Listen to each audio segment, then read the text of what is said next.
देवाबाई।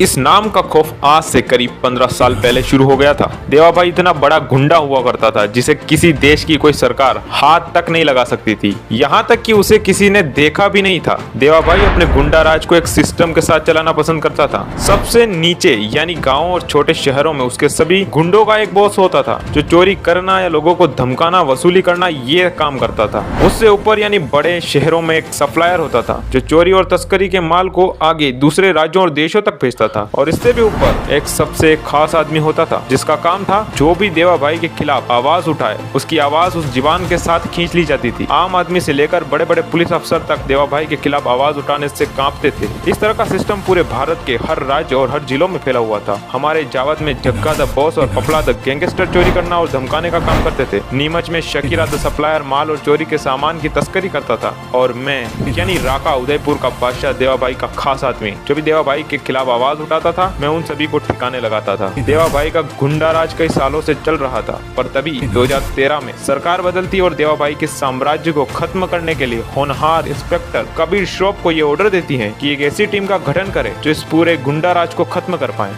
कबीर श्रॉफ अपने best soldier की एक टीम बनाते हैं जिसमें agent Bhairavdas, agent Abhimanyu, agent Sweety.